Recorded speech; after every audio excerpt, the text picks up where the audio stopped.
Estamos iniciando mais uma edição da Sessão TV Atende. Nosso convidado de hoje é o médico pediatra, Dr. Marcioli de Pontes.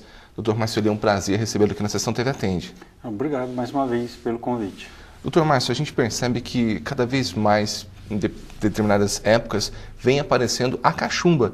E recentemente foram registrados vários casos, não só em Andradas, como em outras cidades. Como que é feita essa transmissão? É uma doença assim sazonal ou não? É uma doença sazonal, ela é mais frequente no inverno e no início da primavera. Ela é causada por um vírus da família Paramyxovírus. Não é uma doença de notificação obrigatória, então tem casos, mas não é obrigado a notificar, então a gente não tem a noção muito da quantidade na nossa região. O que a gente sabe é que o número de casos tem aumentado, principalmente em adolescentes e adultos jovens. Era uma doença de criança antes de existir a vacina e hoje é mais em adolescentes que a gente vê os casos, tá? A vacina é a prevenção, ela é feita uma dose hoje com 1 ano de idade e outra dose com 1 ano e 3 meses. Ela tem uma cobertura de 97%, quer dizer que 3% a vacina não vai converter. Então são esses que acabam tendo o surgimento da doença, porque ela se transmite, ela tem um alto índice de transmissibilidade e ela começa a transmitir 5 dias antes de ter os sintomas, até 9 dias depois. Então, esses 5 dias antes, a pessoa não está sentindo nada e frequentando os lugares que ela frequenta e transmitindo para outras pessoas. Doutor Márcio, essa é uma doença que só pode ser diagnosticada no consultório ou em casa também, mas consegue fazer esse diagnóstico ou tem que fazer algum exame? Não, depende do exame médico, tá? Porque é uma doença basicamente de diagnóstico clínico. O médico tem condições, sem nenhum exame, de fazer o diagnóstico, tá? O diagnóstico, a mãe, quando procura o adolescente ou mesmo criança, a queixa sempre é a dor e o inchaço, né? O edema que você vai ver na região entre o pescoço e o ângulo da mandíbula. Então é um inchaço e a mãe fica preocupada, porque tem medo de ser um tumor, tem medo de ser gânglio, que o povo chama de íngua, e ser uma doença ruim, tá? Então, existem características na palpação e na história clínica que o médico, que é habilitado a falar para você com 100% de certeza se é cachumba.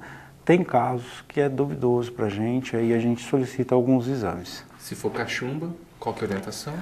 A cachumba é o seguinte, o tratamento, como ela é causada por um vírus, não existe um tratamento específico, ela dura alguns dias e o organismo faz a defesa, tá? O importante é, assim, principalmente quando for adolescente, é o repouso relativo, um repouso, por quê? Porque em homens, adolescentes, 30% dos casos, essa cachumba pode descer até a bolsa escrotal, provocar infecção na região da bolsa escrotal, no testículo e causar esterilidade.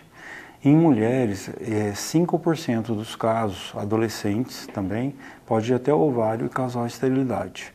Mas o tratamento é sintomático, remédio de dor e repouso. Essa é uma doença que teve uma vez só, não tem mais? Não. Ela é um pouquinho, ela tem casos que ela dá, a vacina da imunidade permanente, tem casos que uma vez deu a doença, ela pode dar a imunidade total ou não, porque ela pode voltar do outro lado. Então, ela é multifacetada, que a gente chama, tá?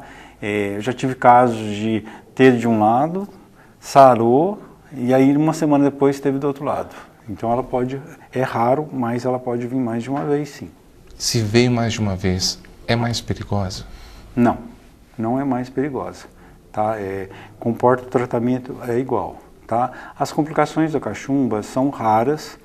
Dentre essas raras são o atingimento do testículo no homem ou do óvulo, do ovário na mulher, e também a meningite, mas é uma meningite leve. Existem outras complicações, mas são muito raras.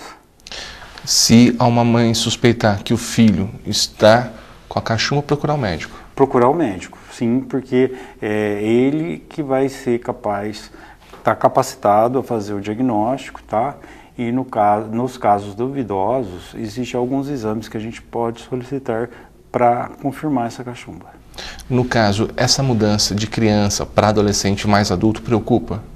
Preocupa sim, porque o adolescente, Primeiro que ele não é de ficar doente e segundo que ele não liga muito para a doença, né? Se ele está doente, ele mal reclama, ele geralmente não reclama para os pais, então o medo da gente assim de alguma complicação. Tá certo, doutor Márcio, agradeço a sua participação. Até a próxima oportunidade. Até a próxima, obrigado. Conversamos hoje na sessão TV Atende com o médico pediatra Dr. Márcio Elide Pontes.